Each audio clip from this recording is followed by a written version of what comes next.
الرحمن الرحيم إذا جاء نصر الله والفتح ورأيت الناس يدخلون في دين الله أفواجا فسبح بحمد ربك واستغفره إنه كان توابا.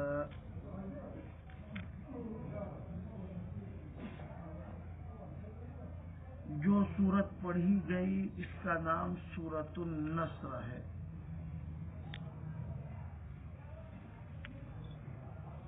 سورت مدنی ہے، ہجرت کے بعد نازل ہوئی. اس سورت کا دوسرا نام سورہ فتح ہے.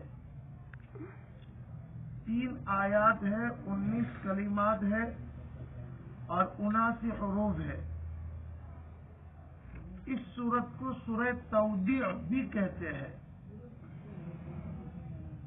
اس لیے کہ اس سورت میں نبی کریم صلی اللہ علیہ وسلم کی وفات کے قریب ہونے کی خبر اور امت کو الوداع کرنے کا حکم.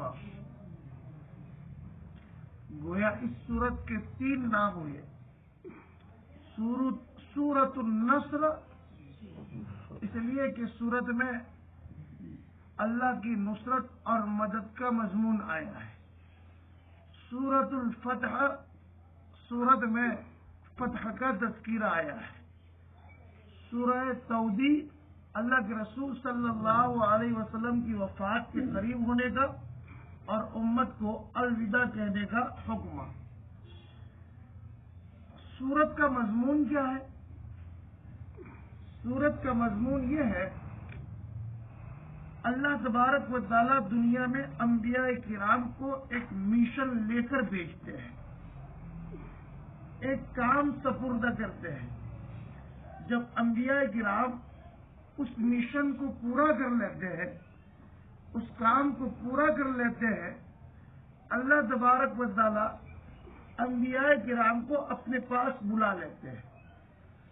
آدم علیہ السلام سے لے کر نبی کریم صلی اللہ علیہ وسلم تک جتنے بھی انبیاء کرام آئے، اللہ کی طرف سے ان کو منتخب کیا گیا، ایک کام سپرد کیا گیا، ایک دین کا مشن سپرد کیا گیا.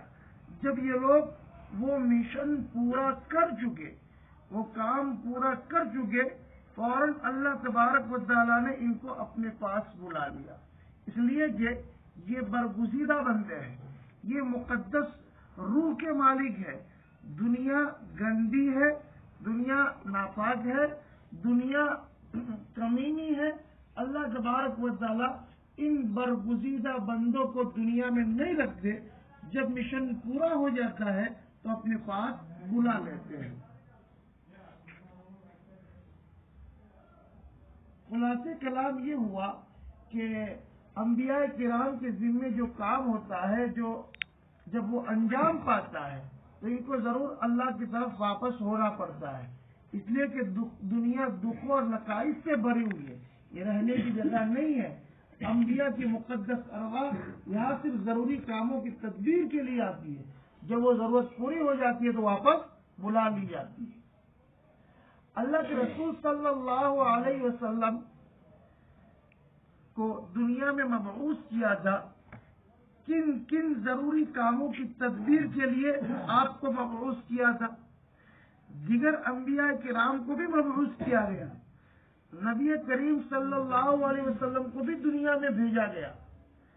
دیگر انبیاء کرام کو 2 کاموں کی تدبیر کے لیے بھیجا گیا اور نبی کریم صلی اللہ علیہ وسلم کو 2 کے بجائے 4 کاموں کی تدبیر کے لیے بھیجا گیا. دیگر انبیاء کرام کو 2 کاموں کی تدبیر اور اللہ کے رسول صلی اللہ علیہ وسلم کو 4 کاموں کی تدبیر. اس کی تفصیل یہ ہے، راہ حق سے ہٹانے والی 4 چیزیں ہیں. انسان کو سیدھے راستے سے ہٹانے والی 4 چیزیں ہیں.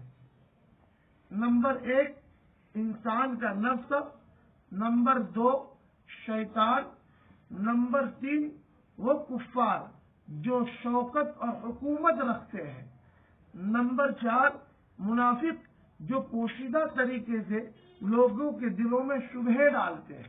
یہ 4 چیزیں ہیں جو انسان کو سیدھی راہ سے ہٹاتی ہے. نمبر 1 نفس، نمبر 2 شیطان، نمبر 3 کافر جو شوکت اور حکومت رکھتے ہیں، نمبر 4 منافق جو لوگوں کے دلوں میں طرح طرح کے شبہے ڈالتے ہیں.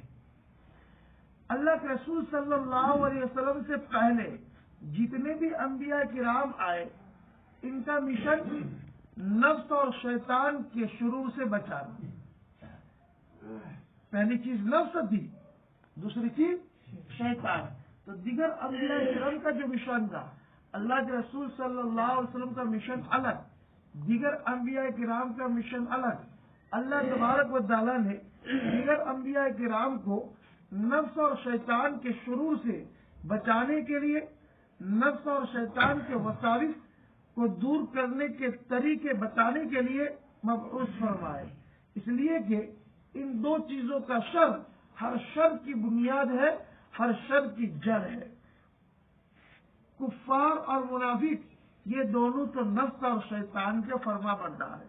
اس لیے دیگر انبیاء کرام کو فقط نفس اور شیطان دونوں کو کلا کما کرنے کے لیے اور تدابیر کے طریقے بتانے کے لیے کیسے نفس سے بچا جائے، نفس سے بچا جائے، نفس کے شرور سے بچا جائے، کیسے شیطان سے بچا جائے، شیطان کے شرور سے بچا جائے. ان تدابیر کے طریقے اور ان سے بچنے کے طریقوں کے لیے ان حضرات کو بھیجا گیا تھا. کفار اور منافق یہ تو نفس اور شیطان کے پیچھے پیچھے چلتے ہیں. اللہ کے رسول صلی اللہ علیہ وسلم کو 4 چیزوں کی تدبیر کے لیے نفس، شیطان، کفار جو شوکت اور حکومت رکھتے ہیں، منافق جو لوگوں کے دلوں میں شبہات پیدا کرتے ہیں، ان 4 کاموں کی تدبیر کے لیے بھیجا گیا تھا. ان 4 چیزوں کی سرکوبی کے لیے بھیجا گیا تھا. اس لیے اللہ کے رسول صلی اللہ علیہ وسلم کے دین میں مراد دین اسلام میں مراد ملت ابراہیم میں جہاد بھی ہے، فوج کشی بھی ہے، مفسدین کے لیے حدود اور تعزیر کا طریقہ بھی ہے. اسی طرح آپ کی شریعت بادشاہت کی صورت میں ہو. اللہ کے رسول صلی اللہ علیہ وسلم نے ابتدا ہی سے بعثت سے نبوت کے درجے بدرجے ترقی دیتے ہوئے خلافت کبریٰ کی انتہا تک پہنچا. اللہ کے رسول 23 سال تک دنیا میں رہے، شریعت کو مکمل کیا اور ایسے افراد تیار کیے جن افراد میں وہ صلاحیت تھی کہ وہ خلافت کبریٰ سنبھال سکے. اللہ کے رسول صلی اللہ علیہ وسلم کے بعد خلفائے 4 حضرت ابوبکر صدیق، حضرت عمر فاروق، حضرت عثمان غنی، حضرت علی مرتضی کما حق کہو خلافت کی زمام کو اپنے ہاتھ میں لے کر منہج نبوت کے مطابق چلایا. اس کو کہتے ہیں خلافت کبریٰ. خلافت کبریٰ کی انتہا تک پہنچایا. جب اللہ کے رسول صلی اللہ علیہ وسلم صحابہ کرام کی تربیت کر چکے اور خلافت کبریٰ کی جن میں صلاحیت تھی، حضرت ابوبکر صدیق، حضرت عمر، حضرت عثمان، حضرت علی، تو اللہ کے رسول صلی اللہ علیہ وسلم کو اپنے مشن کو پورا کر چکے. جب اپنے مشن کو پورا کر چکے تو اللہ تبارک و تعالیٰ نے اللہ کے رسول صلی اللہ علیہ وسلم کو اپنے پاس بلا لیا. اللہ کے رسول صلی اللہ علیہ وسلم کے بعد آپ کے صحابہ نے آپ کی خلافت 30 برس تک منہاج نبوت کے مطابق چلائی، منشاء نبوت کے مطابق چلائی. اللہ کے رسول فرماتے ہیں الخلافت بعدی 30 سنہ، میرے بعد خلافت 30 سال تک جاری رہے. پھر اس کے بعد کیا ہوگا؟ پھر اس کے بعد کبھی بادشاہت آئے گی، کبھی خلافت آئے گی. تسلسل کے ساتھ خلافت نہیں آئے گی، کبھی ہوگی کبھی نہیں ہوگی. ابوبکر صدیق رضی اللہ تعالیٰ عنہ خلافت کا منصب 2 سال 3 ماہ تک سنبھالا. 2 سال 3 ماہ تک. حضرت عمر فاروق رضی اللہ تعالیٰ عنہ 10 سال 9 ماہ 10 سال 9 ماہ. حضرت عثمان غنی رضی اللہ تعالیٰ عنہ 12 سال زمام کو سنبھالا. حضرت علی رضی اللہ تعالیٰ عنہ 4 سال اور 6 ماہ خلافت کے زمام کو سنبھالا. حضرت علی مرتضیٰ جب شہید ہونے کے بعد بیٹے حضرت حسن رضی اللہ تعالی عنہ 6 ماہ. اس اعتبار سے کتنے سال پورے ہوتے ہیں؟ 30 سال بھی نہیں. 2 سال 3 ماہ کس نے زمام کو سنبھالا؟ حضرت ابو بکر صدیق، جن کا نام کیا تھا؟ عبداللہ. اس کے بعد حضرت عمر فاروق رضی اللہ تعالیٰ. کتنے سال سنبھالا؟ 10 سال 9 ماہ. اب 10 سال 9 ماہ اور 2 سال 3 ماہ دونوں کو ملاؤ کتنا ہوگا؟ 13 سال ہو گئے. پھر اس کے بعد کون آیا؟ حضرت عثمان نے 12 سال سنبھالا. کتنے ہوئے؟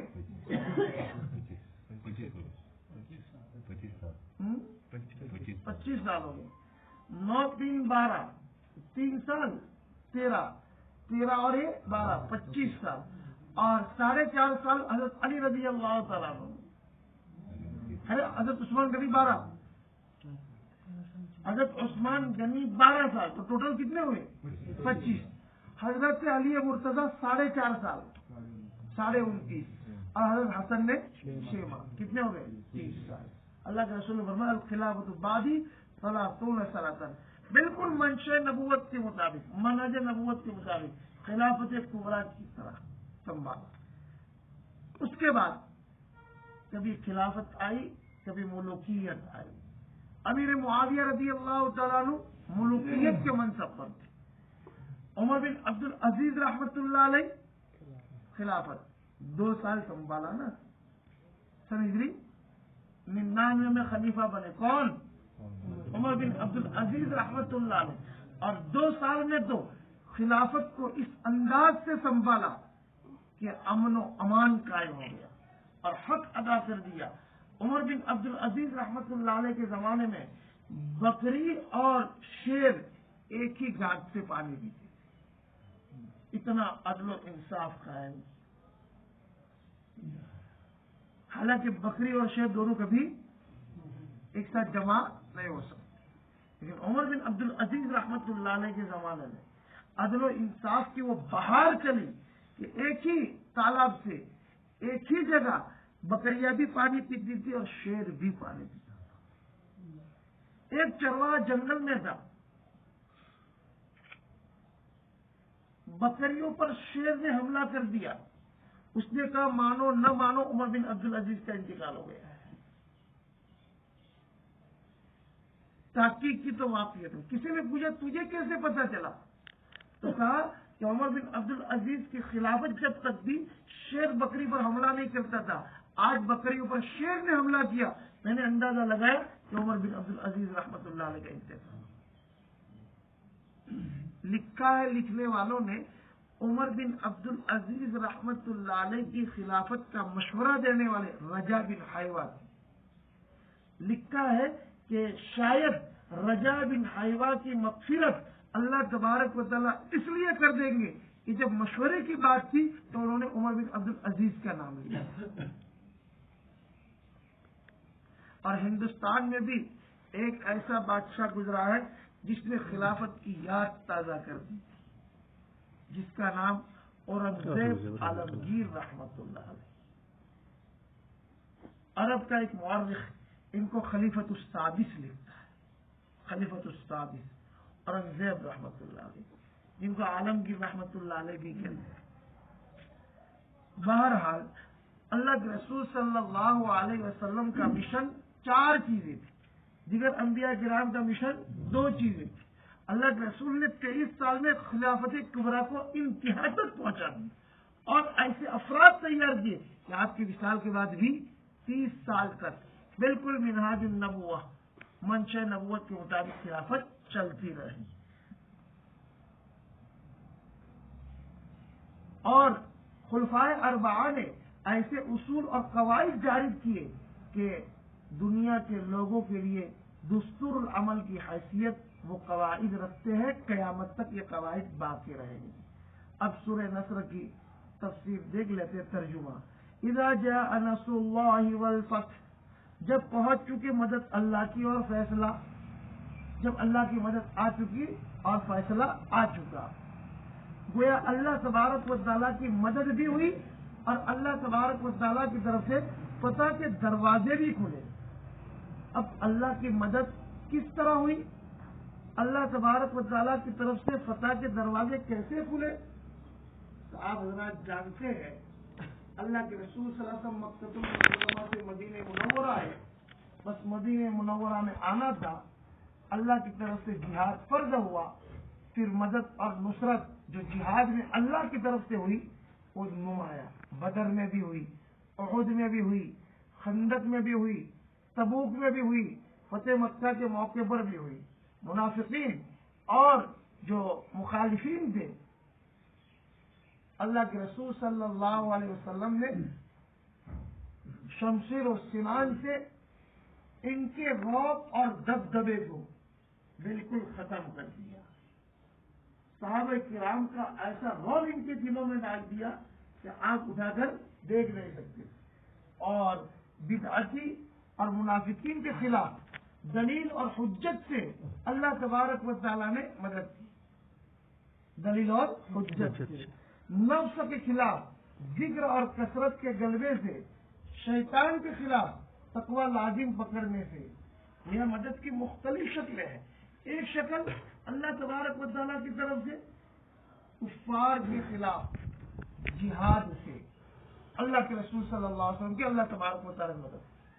منافقین اور اہل بدعت کے خلاف دلائل اور حجت سے، نفس کے خلاف ذکر کی مجالس سے، اور شیطان کے خلاف تقوی کے لازم پکڑنے سے اللہ تبارک و تعالیٰ نے اللہ کے رسول کی اور اس امت کی مدد فرمائی۔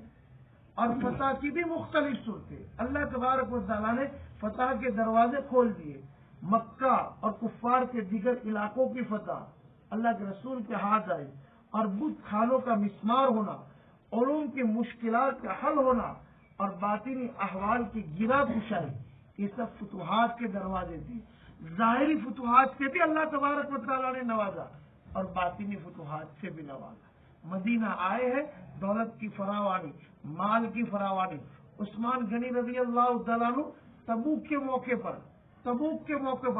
300 اونٹ مع ساز و سامان ہدیہ کرتے، کتنی فراوانی۔ عبد الرحمن بن عوف رضی اللہ تعالیٰ عنہ کے دسترخوان پر روزانہ 300 آدمی کھانا کھاتے تھے، کتنے مالدار ہوں گے۔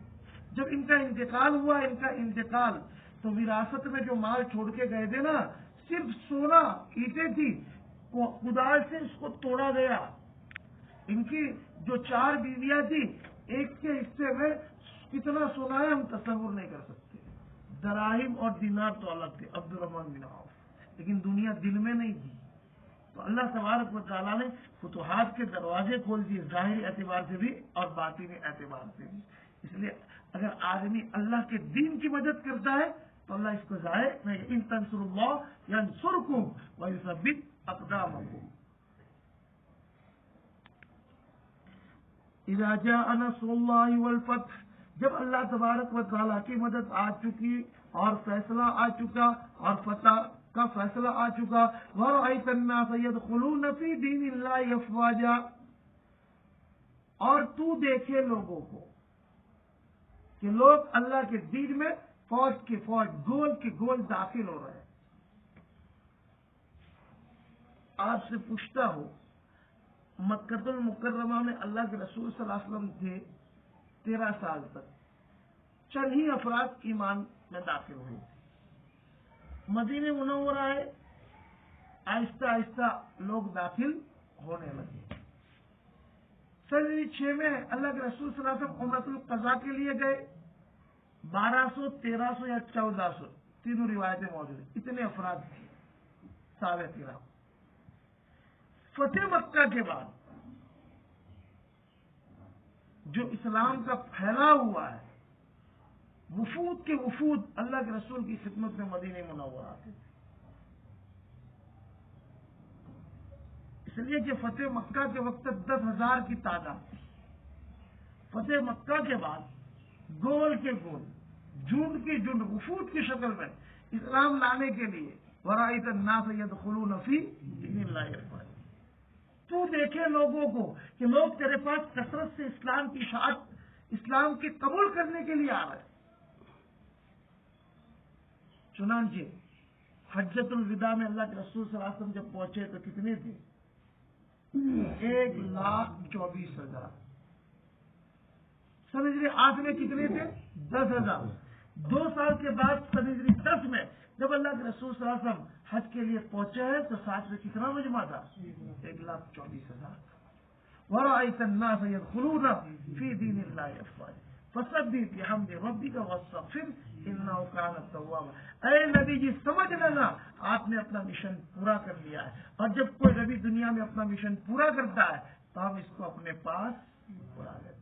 جب یہ صورت نازل ہوئی حضرت عباس رضی اللہ تعالیٰ عنہ زاروں قطار رونے لگے، زاروں قطار رونے لگے. لوگوں نے پوچھا کہ کیوں رو رہے ہو؟ اس میں تو خوشخبری ہے کہ اللہ کی طرف سے مدد آئی، اللہ کی طرف سے فتح کے فیصلے ہوئے اور اسلام کثرت سے دنیا میں پھیلے گا، لوگ وفود کی شکل میں آئیں گے، دائرے اسلام میں داخل ہوں گے. یہ تو خوشی کی چیز ہے، رو کیوں رہے ہو؟ تو حضرت عباس نے کہا کہ مجھے ایسا معلوم ہوتا ہے کہ اس صورت میں اللہ کے رسول صلی اللہ علیہ وسلم کی موت کی خبر دی گئی، اللہ کے رسول صلی اللہ علیہ وسلم کے وصال کی خبر دی گئی، اور ان قریب اللہ کے رسول ہم سے جدا ہو جائے، اس لیے میں رو رہا ہوں. اس لیے کہ وَرَأَيْتَ النَّاسَ يَدْخُلُونَ فِي دِينِ اللَّهِ فَسَبِّحْ بِحَمْدِ رَبِّكَ وَاسْتَغْفِرْهُ إِنَّهُ كَانَ. مشن پورا ہو چکا ہے. اب آپ کا کام کیا ہے؟ میری تسبیح بیان کیجیے اور استغفار کیجیے. اللہ کے رسول تو معصوم تھے، تمام انبیاء کرام معصوم ہیں. نبوت ملنے سے پہلے بھی، نبوت ملنے کے بعد بھی نہ گناہ کبیرہ صادر ہوا، نہ گناہ صغیرہ، نہ جان بوجھ کر، نہ سہون. رفع درجات کے لیے فسبح بحمد ربک واستغفر انہ. نہ امت کو پیغام تھا کہ جب اپنے کام سے فارغ ہو جائے دن میں تو رات کے وقت کیا کیجیے؟ تسبیح بیان کیجیے اور اللہ تبارک و تعالیٰ کا استغفار کیجیے. تو چونکہ مشن پورا ہو چکا تھا، اب بلاوا آ چکا تھا، تو اللہ تبارک و تعالیٰ نے اللہ کے رسول سے کہہ دیا کہ اب آپ اپنے مشن سے فارغ ہو گئے، اب جتنی گھڑیاں باقی ہے اس میں کیا کیجیے؟ میری عبادت کیجیے، استغفار کیجیے اور تسبیح و تحمید بیان کیجیے. سورہ علم نشر میں کیا کہا؟ وَإِلَىٰ رَبِّكَ فَارْغَب. اپنے پروردگار کی طرف فرغب رغبت کیجیے، اپنے آپ کو تھکائیے. بس حجۃ الوداع کے بعد اللہ کے رسول صلی اللہ علیہ وسلم ربیع الاول میں تو آپ کا وصال ہو گیا. اس کی طرف اشارہ کیا گیا. یہ صورت کا انتخاب اس لیے کیا کہ نزول کے اعتبار سے یہ صورت آخری ہے اور آج رمضان کا بھی آخری دن ہے. اللہ کے رسول صلی اللہ علیہ وسلم ایک مشن پورے کر چکے تھے اور اللہ کی مدد آئے گی. ہم نیک فالی لیتے ہیں کہ اعتکاف کے 10 دن سننے سے موقع کے بعد پورا ہو رہا ہے. اللہ تبارک ہمارے لیے بھی نصرت کے دروازے کھول دے، فتوحات کے دروازے کھول دے، ظاہری اعتبار سے بھی، باطنی اعتبار سے بھی، جسمانی اعتبار سے بھی، روحانی اعتبار سے بھی، اور اس پورے علاقے کے لیے اس اعتکاف کو فتوحات کا سبب بنائے اور نصرت الہی کا سبب بنائے. اس لیے اس صورت کا انتخاب میں نے اخیر میں رکھا اور اخیر میں کیا، ورنہ مجھے شروع میں اس کا درس دینا تھا. اللہ تبارک و تعالیٰ اخلاص کی دولت سے مالا مال فرما دے، ہم سب کو قبول فرمائے.